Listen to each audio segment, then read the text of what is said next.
चिंतितम कुर्यात, अपने माता पिता की मुख की आकृति को देख करके जो समझ जाए कि माता पिता क्या चाहते हैं और उस काम को कर दे, वो है उत्तम बालक। मध्यम कौन है? मध्यम बालक उसको माना गया जिसको माता पिता आज्ञा करें, बेटा ऐसा करो, तो पिता माता को आज्ञा करने के बाद जो क्रिया को करे, वो मध्यम बालक। मतलब उनके मुख को देख के जो समझे ना, आज्ञा का इंतजार करे, वो मध्यम बालक। और अधम, माता पिता की आज्ञा तो हो रही है, पड़ा हुआ है बिस्तर पर, माता पिता बोलते जा रहे, बेटा ऐसा कर दे, बेटा वैसा कर दे, बेटा ये कर ला, वो कर ला, लेकिन वो तो पड़े पड़े और सुना रहा है। बोले उससे नहीं बोल सकती हो, उससे नहीं करवाती हो, पूरे दिन मेरे पीछे पड़ी रहती हो, मैं ही दिखता हूं आपको तो 24 घंटे। ऐसे चिल्ला चिल्ला करके माता पिता को 100 सुनावे, फिर काम कर दे, लेकिन 100 सुना के करे, इसको कहते हैं अधम बालक। और चांडाल किसको कहते हैं? अकर। तो माता पिता की आज्ञा हो गई, लेकिन उसकी हिल के पानी ना पीने वाले बालक, जो हिलते भी नहीं है, माता पिता की आज्ञा की कोई गरिमा महिमा का कोई ध्यान नहीं रखते, ऐसे बालकों को अधम, चांडाल माना गया। शंकर जी सोचने लगे, पिता की चेहरे को देख करके तुम पहचान नहीं पाए ये चाहते क्या है, और अब इनकी आज्ञा हो गई है, उसका पालन यदि मैंने नहीं किया तो चांडाल माने जाएंगे, मुझे आज्ञा का पालन करना चाहिए। और अपनी पिता की आज्ञा को मान करके शंकर जी महाराज पृथ्वी पर आ गए सृष्टि करने के लिए। इंसान बनाने शुरू किए शंकर जी ने। तो पिताजी ने ऑलरेडी डायग्राम दिया था, ऐसा बनाना है।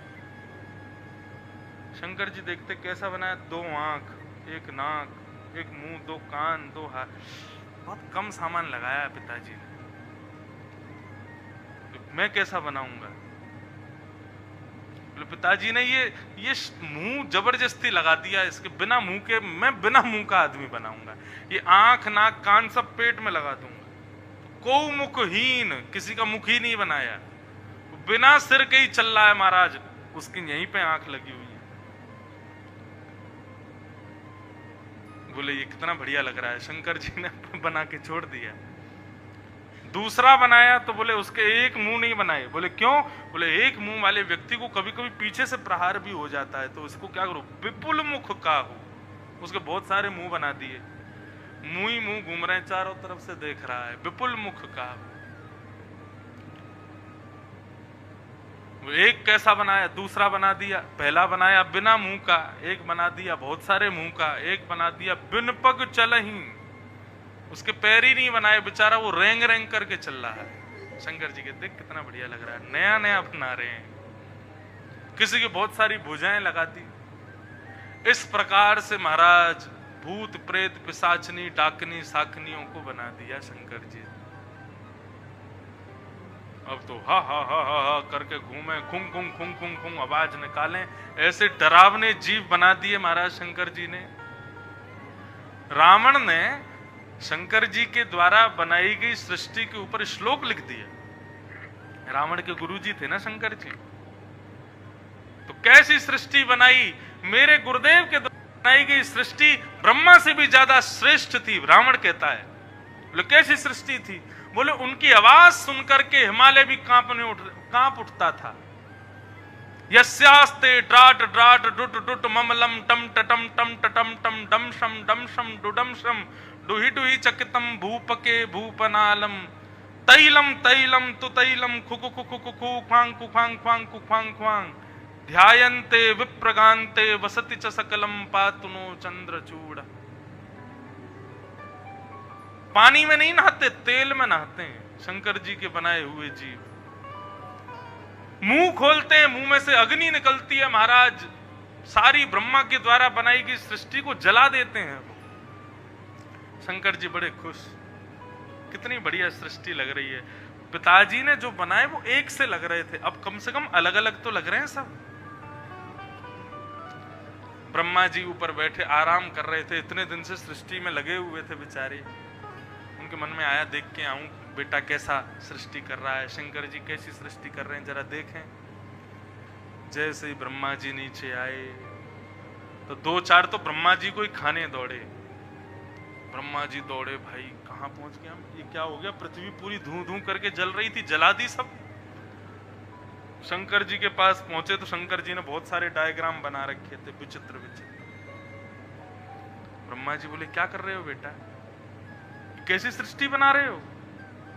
बोले पिताजी कुछ नवीन नूतन बना रहा हूं। बोले अलम प्रजा भी मत बनाओ, रहने दो, तुमसे नहीं हो पाएगा। सच सच बताओ तुम वास्तव में चाहते हो सृष्टि करना? बोले पिताजी इच्छा तो नहीं थी, लेकिन आपकी आज्ञा हो गई थी इसलिए कर रहे थे। क्या चाहते हो? बोले हम तो हरि का स्मरण करना चाहते हैं।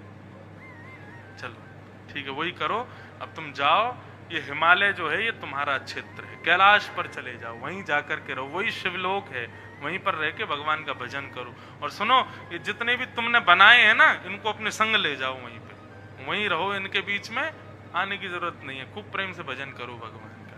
शंकर जी ने ब्रह्मा जी को प्रणाम किया, बोले बहुत बहुत कृपा प्रभु आपकी, मैं चलता हूँ। और अपने बनाई हुई सारी सृष्टि को लेकर के भोलेनाथ कैलाश पर जाकर के निवास करने लगे। देवादिदेव महादेव शंकर भगवान की जय, श्री गोपेश्वर महादेव की जय। ऐसे महादेव ने सृष्टि की और सृष्टि में अलग ही निर्माण शंकर जी ने किया।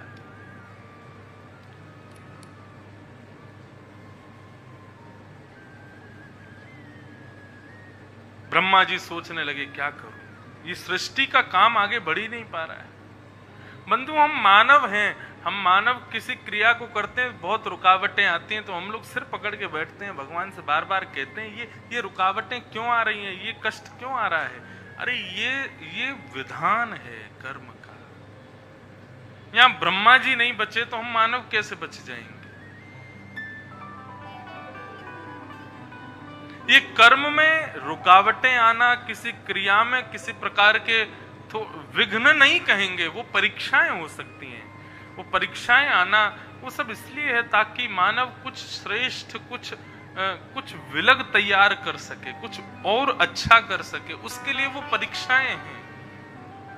आने दो उनको, उन परीक्षाओं से सीख करके कुछ अच्छा ही करोगे आप आगे, उनसे घबराओ मत। ब्रह्मा जी ने सृष्टि की, अब शंकर जी तो चले गए, ब्रह्मा जी बोले मैं क्या करूं? तब उन्होंने अपने अंग को 2 रूपों में परिणत किया। तो बाम अंग से प्रकट हुई शत्रुपा और दाहिने अंग से प्रकट हुए स्वयंभू मनु। ये पृथ्वी के पहले मानव हैं जिन्होंने सृष्टि की। इनको पृथ्वी पर भेजा, लेकिन पृथ्वी का हरण करके हिरण्याक्ष चला गया।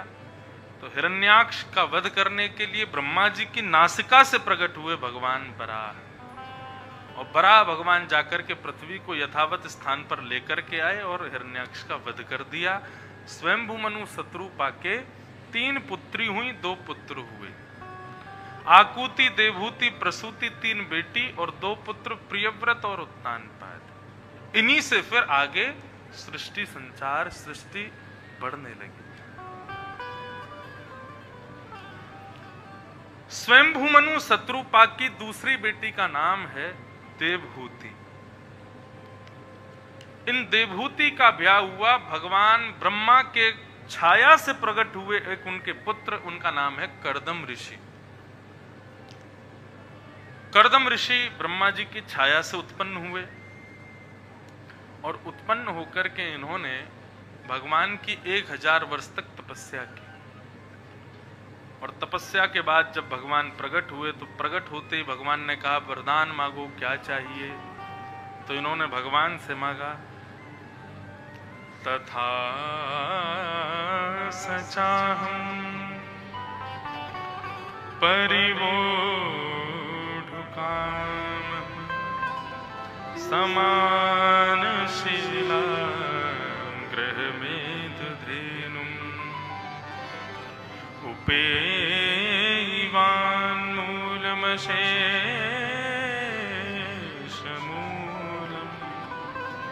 दुराशय काम कृपश्य। हे प्रभु, आप मुझे वरदान देना चाहते हैं तो एक कृपा करके वरदान दीजिए, गैया जैसी सीधी साधी और मेरे समान मेरे अनुकूल एक कन्या से मेरा ब्याह हो जाए। भगवान बोले, वाह, तुमने 1000 वर्ष केवल इसी चीज में गवा दिए कि ऐसी कन्या से मेरा ब्याह हो जाए। कर्दम ऋषि कहने लगे, बोले प्रभु, जीवन साथी अनुकूल होना बहुत जरूरी है। यदि जीवन साथी प्रतिकूल हो तो रही मन धागा प्रेम का मत तोड़ो चटकाए, जोड़े से फिर ना जुड़े, जुड़े गांठ पड़ जाए। ऐसी ये जीवन भी एक धागा है, उसमें यदि जीवन संगी अनुकूल नहीं आता है और जीवन धागा यदि टूट जाए तो फिर कितना भी जोड़ो वो गांठ उसमें पड़ी जाती है, और वो गांठ मरते दम तक पीछा नहीं छोड़ती।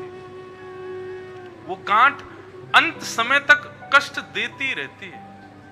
इसलिए प्रभु, जीवन संगी तो अनुकूल होना चाहिए। लेकिन बंधुओं, भगवान की रजा में राजी रहो। अनुकूल मिल जाए तो बहुत अच्छी बात है, और प्रतिकूल मिल जाए बहुत ज्यादा अच्छी बात है। कनाडा में एक बार कथा कर रहा था मैं, तो एक माता जी सोमवार का दिन मंदिर में कथा हो रही थी, शंकर जी को जल चढ़ा के कथा सुन रही थी। और कथा सुन के रो में, कथा के बाद जैसे मैं उतर के जाने लगा जहां रुका था तो आ गई। बोले, एक प्रश्न है महाराज जी। मैंने कहा, क्या? मैं इतनी शंकर जी की आराधना करती हूँ, इतना सब कुछ बढ़िया करती हूँ, इतना सब मैं करती हूँ, लेकिन मेरे पति जो हैं वो मेरे अनुकूल क्यों नहीं बन रहे? मैं उनको बार बार प्रयास करती हूँ कि ये वैसे बन जाएं जैसा समाज चाहता है, जैसा परिवार चाहता है, जैसा मैं चाहती हूँ, लेकिन वो समाज से, परिवार से, मुझसे सबसे अलग है। इतने अलग क्यों हैं? मैं इतनी पूजा करती हूँ उसके बाद भी। मैंने कहा, सबसे पहली बात, भगवान शिव को आप इसलिए नहीं पूजती क्योंकि वो भगवान हैं या शिव हैं, आप इसलिए पूजती हो क्योंकि आपके पति सही हो जाएं। मैंने कहा, स्वार्थ से कर रही हो ना शंकर जी की पूजा, स्वार्थ है उसके पीछे। और मैं जिस दिन पति आपका बदल जाएगा उस दिन आओगे फिर मंदिर? नहीं, हम तो आएंगे। मैंने, कोई नहीं आता। जिस काम से हम लोग जा रहे हैं वो काम बन जाए तो फिर बार बार क्यों जाएंगे? बच्चा अगर स्कूल कॉलेज जाकर के इंजीनियर बन गया तो फिर दोबारा थोड़ी कॉलेज जाएगा। इंजीनियर बन गया, अब कॉलेज छोड़ दो, अब वो थोड़ी बार बार जाएगा। ऐसे ही मंदिर में जाकर के हमारा कोई काम हो जाता है तो हम मंदिर जाना छोड़ देते हैं। मैंने कहा, दूसरी बात, पहली बात तो ये, दूसरी बात क्या है? ठाकुर जी यदि कोई अनुकूलता दे रहे हैं तो वो इसलिए दे रहे हैं शायद आपके द्वारा जल चढ़ाना शंकर जी को प्रिय हो, अच्छा लगता हो। तो शंकर जी मन में सोच रहे हों कि भैया कहीं हमने इसके पति को ठीक कर दिया और कल से इसने आना बंद कर दिया तो मैंने, इसलिए शंकर जी ठीक ही नहीं कर रहे उसको ताकि तुम रोज आती रहो। और मैंने कहा, तीसरी बात सुनो, संसार में यदि कोई भी प्रतिकूल अवस्था भगवान प्रदान करते हैं तो वो इसलिए देते हैं ताकि तुम्हारा उनमें मन लगा रहे। मैंने कहा, पति अच्छा हो जाएगा तो भगवान को छोड़ उसमें प्रीति ज्यादा हो जाएगी। मैंने कहा, आप फिर ठाकुर जी को नहीं भजोगी, ठाकुर जी को नहीं मानोगी, ठाकुर जी के प्रति आपकी प्रीति कम हो जाएगी। अपने पति अच्छा हो जाएगा तो पति से ज्यादा मन लगेगा ना, तो मन उसमें ना लगे, उससे हटा रहे, उससे अलग बना रहे, इसलिए ठाकुर जी उसको ठीक ही नहीं कर रहे। तो बोली, मैं क्या समझूं इसका मतलब? मैंने कहा, वो ठीक होंगे ही नहीं कभी। अन्य आश्रम में बैठे थे तभी दर्शन करते हैं, विशाल गौ समूह आ रहा है और उस विशाल गौ समूह के बीच में एक छोटा सा ग्वारिया भोंदू और उसके गले में गलवैया डाल करके श्याम सुंदर जी गोस्वामी के आश्रम में पधारे। इसको रस नहीं कहते, इसको रास कहते।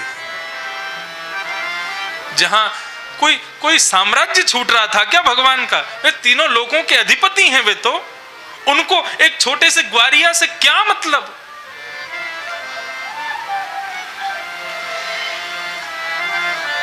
लेकिन ये प्रेम की वो अवस्था है जिसमें त्रिलोकी नाथ भी नतमस्तक हो जाता है। और ये प्रेम की अवस्था, इस प्रेम की राजधानी श्री वृंदावन है। ऐसा प्रेम केवल इसी स्थान पर प्रकट हो सकता है, पूरे विश्व में कहीं नहीं हो सकता। गीत गोविंद ठाकुर जी को कितना प्रिय, केवल एक कथा से समझ लो आप। एक मालिन की बेटी, वो अपने बगीचे में जब पुष्प तोड़ने के लिए जाती है, सब्जियां तोड़ने के लिए जाती है, तो गीत गोविंद का पाठ करती है। उसके गीत गोविंद को सुन करके श्री मंदिर में विराजमान, श्री क्षेत्र में विराजमान जगन्नाथ भगवान डामाडोल होने लगते हैं, हिलने लगते हैं। और पुजारी जी से कहते हैं जितना शीघ्र हो सके दर्शन बंद करो मेरे। तो क्यों, क्या हो गया प्रभु? बोले बस अब मुझसे खड़ा नहीं हुआ जा रहा है। वो गुंजायमान गीत गोविंद का मुझको मेरे कानों में आ रहा है और मुझको बुला रहा है, पुकार रहा है। पुजारी जी जैसे ही गेट बंद करते हैं, जगन्नाथ भगवान वहां से अंतर ध्यान हो जाते हैं। सुभद्रा बलदेव कहते हैं हमको तो संग लेके ही नहीं जाते, अकेले ही भाग जाते हैं सब जगह। जगन्नाथ भगवान पहुंच गए और वो मालिन की बेटी गीत गोविंद गाते गाते गाते गाते वन में प्रवेश करती जा रही है। भयंकर कांटेदार वनों में प्रवेश करती है। अब वो मालिन की बेटी क्या करती है, अपने अंग को बचाने के लिए, कांटे खूब घने हैं तो उनको ऐसे खोलती है, स्वयं निकल करके जैसे छोड़ती है तो सारे कांटे फिर आ जाते हैं और जगन्नाथ भगवान के मुख पर लग रहे हैं, नाक पर लग रहे हैं, आंख पर लग रहे हैं, सारे वस्त्र फट गए हैं। लेकिन फिर भी इतने आवेश में, इतने भाव विभोर उस गीत गोविंद को सुनने में रहते हैं ठाकुर जी कि उसके पीछे पीछे चलने लग जाते हैं। गीत गोविंद पूरा होते जगन्नाथ भगवान वापस अपने मंदिर में आए। जैसे कपाट खुले, राजा ने दर्शन किया, जगन्नाथ भगवान के संपूर्ण अंग छिले हुए, वस्त्र फटे हुए। पुजारी ने पूछा ये जगन्नाथ भगवान के वस्त्र कैसे फट गए? तब श्री जगन्नाथ भगवान नेत्र से अश्रुधार प्रवाहित करते हैं और कहते हैं मेरे प्रिय जयदेव के द्वारा लिखे गए गीत गोविंद की अष्टपदी एक मालिन की बेटी बड़े अत्यंत सुकोमल स्वर में गाती है, मुझे बहुत प्रिय है। उसको सुनने के लिए मैं वन में जाता हूं, इसलिए मेरे वस्त्र फट जाते हैं, इसलिए मुझे कांटे लग जाते हैं। राजा कहता है हमारे ठाकुर जी को कष्ट होता है, सोने की पालकी भेजी है मालिन की बेटी के लिए। और उस बेटी को बुलाते हैं, श्री जगन्नाथ भगवान के सामने खड़ा कर देते हैं और कहते हैं गीत गोविंद गाओ। जैसे ही गीत गोविंद गाने लगते हैं, पूरा जगन्नाथ धाम दर्शन करता है। श्री मंदिर में विराजमान श्री जगन्नाथ, श्री बलदेव, सुभद्रा तीनों अपनी भुजाएं उठा करके नृत्य करने लग जाते हैं। ऐसा है गीत गोविंद, भगवान को बहुत प्रिय है।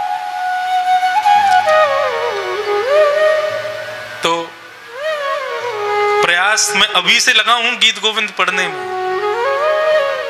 कथा करूंगा और कथा के बाद जाकर के देखूंगा थोड़ी बहुत भुजा ऊपर हुई कि नहीं हुई, जगन्नाथ भगवान थोड़े नृत्य किए कि नहीं किए। तो ऐसे आनंद की अनुभूति गीत गोविंद से होती है।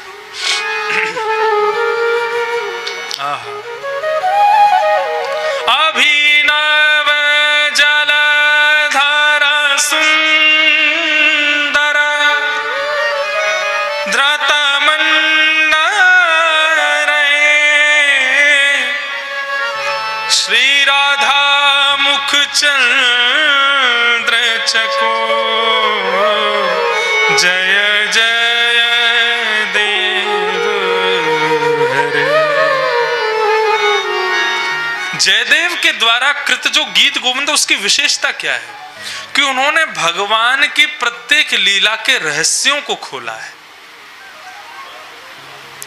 भगवान ने ये लीला की, इसके पीछे रहस्य क्या है, ये गीत गोविंद में लिखा है। अद्भुत ग्रंथ है।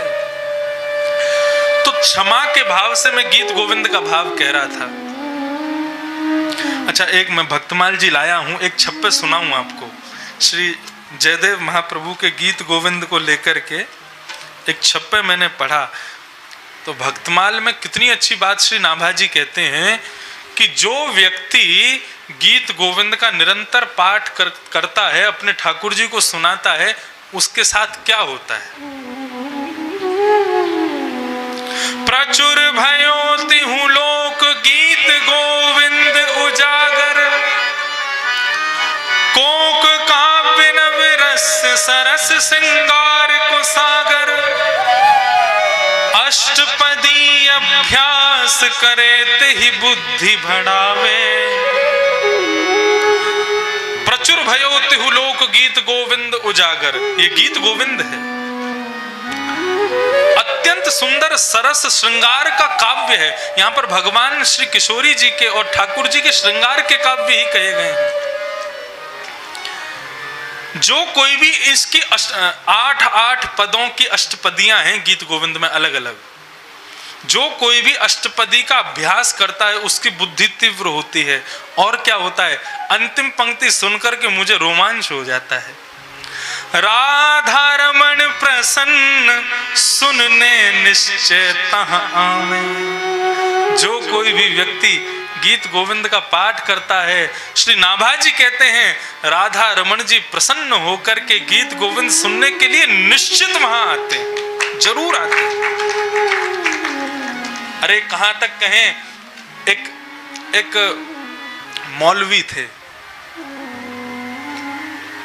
मौलवी मतलब मस्जिद के विद्वान। तो विद्वान से मिलता है तो आपस में बात होती है। एक ब्राह्मण उनका मित्र था, दोनों संग में पढ़े होंगे। तो एक तो बन गए मौलवी, एक बन गया ब्राह्मण, बड़ा ऊंचा पंडित। तो मौलवी और ब्राह्मण दोनों जब बैठते थे, ये कथा गीत गोविंद में ही, मतलब गीत गोविंद के महिमा में लिखी गई है। तो मौलवी कभी अपनी कुरान की आयतों की प्रशंसा करते, कभी किसी की बात की प्रशंसा करते। देखा हमारे यहाँ ऐसा लिखा है, देखो हमारे यहाँ ऐसा लिखा है। हमारे नाना जी कहते थे ज्ञानी से ज्ञानी मिले करे ज्ञान की बात, मूर्ख से मूर्ख मिले दे घूसा दे लात। तो ज्ञानी से ज्ञानी जब मिलते तब ज्ञान की बात करते, प्रेमी से प्रेमी मिलते प्रेम की बात करते, मूर्ख मूर्ख मिलते हैं तो एक दूसरे के खूब पिटाई करते। तो ब्राह्मण ने कहा, बोले तुम्हारी, हम किसी पंथ की किसी धर्म की कोई निंदा कर रहे हैं ऐसा नहीं, लेकिन ब्राह्मण ने कहा तुम्हारी इन कुरानों की आयतों को सुनने के लिए क्या कभी तुम्हारे खुदा प्रकट होते हैं? सामने बैठ करके कभी वो सुनते हैं? बोले सुनते तो हैं लेकिन अदृश्य होके सुनते हैं। मौलवी ने कहा, बोले सुनो, हम तुमको एक भाव बताते हैं, उसका तुम पाठ करोगे तो हमारे ठाकुर जी प्रकट होकर के सुनेंगे। क्या करना? बोले कुछ दिन तक केवल आसन लगा करके रखना कि यहाँ ठाकुर जी बैठे, ऐसा भाव रखना।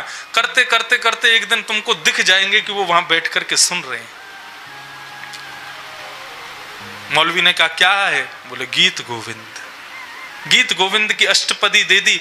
अष्टपदी को मौलवी ने याद कर लिया और कहा मैं भी तो देखूं तुम्हारे ठाकुर जी दर्शन देते हैं कि नहीं।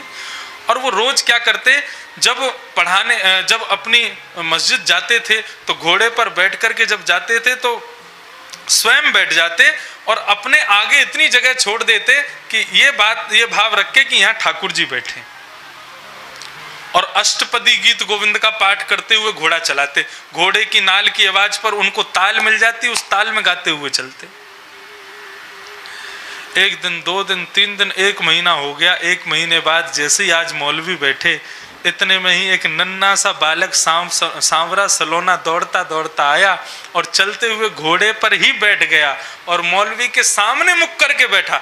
मौलवी ऐसे इस प्रकार घोड़ा चला रहा है और उसकी दोनों भुजाओं के बीच में ठाकुर जी उसकी तरफ मुख करके बैठे हैं और संपूर्ण गीत गोविंद सुन रहे हैं। हो गए मौलवी के। अब तो वो निरंतर, ठाकुर जी ने मना किया किसी को बताना नहीं कि मैं बैठा हूं। अपने मित्र को भी मत बताना, बस तुम दर्शन करते रहो। मौलवी रोज उनका दर्शन करता दिन रात। अब तो उसका नियम बन गया, घोड़ा चलाता तो इतनी जगह छोड़ के ही बैठता कि यहाँ ठाकुर जी बैठे, और ठाकुर जी बैठते थे। एक दिन बहुत जल्दी में था, कहीं उसको जाना था। आज जितनी जगह वो छोड़ता था उतनी जगह नहीं छोड़ पाया और घोड़े पर सीधा बैठ गया। लेकिन नाल की आवाज आते ही, घोड़े के पैरों की नाल की आवाज आती, अपने आप गीत गोविंद शुरू कर देता था। तो जैसे ही चलने लगा घोड़ा, उसने गीत गोविंद शुरू किया। उसने सोचा आज मैंने आसन नहीं बिछाया, कोई बात नहीं, आज लाला आराम कर लेगा। जैसे ही गीत गोविंद गाना शुरू किया, इतने में क्या देखता है कि उसके घोड़े के आगे जिस गति से घोड़ा चल रहा है, उस गति से राधा रमन जी उल्टे चल रहे हैं और गीत गोविंद सुनते हुए चल रहे हैं। अपने घोड़े से उतर गया, नतमस्तक हो गया और कहा कि प्रभु एक वरदान मुझे दे दीजिए। मैं भले ही म्लेच्छ हूं, मैं भले ही आपके उस समुदाय का नहीं हूं जो आपको प्राप्त कर सके, लेकिन हूं तो इंसान। मुझे केवल एक वरदान चाहिए। भगवान बोले क्या वरदान चाहिए? बोले जब तक जीवित रहूं तब तक गीत गोविंद गा गा करके आपका दर्शन करता रहूं। जिस दिन मर जाऊं उस दिन आप मुझे मत मिलना। क्यों? आप तो जीते जी मिल गए, मृत्यु के बाद मुझे उस महाकवि जयदेव के दर्शन करने, जिसके गीत गोविंद पर भगवान इतने आसक्त हैं। ऐसा है गीत गोविंद। क्षमा, उस पर हम श्री जयदेव महाप्रभु का स्मरण कर रहे थे। मैंने अकिंचन कथाएं की थी लॉकडाउन में, उसमें नवदा भक्ति के 9 आचार्यों पर कथा की थी यमुना जी पर। वो कथा सुबह 3:30 बजे शुरू होती थी रात्रि में।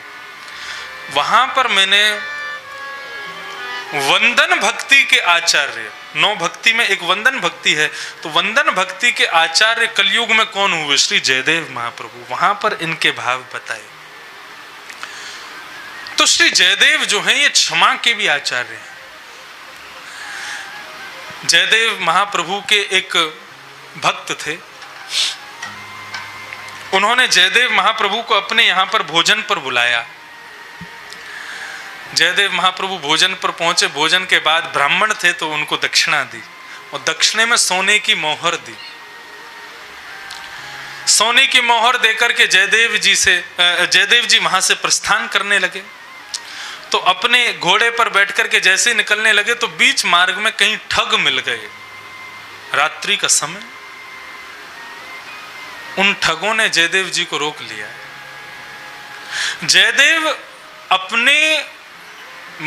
उनकी ख्याति बहुत थी, सब जानते थे, लेकिन उनको देखा बहुत कम लोगों ने था।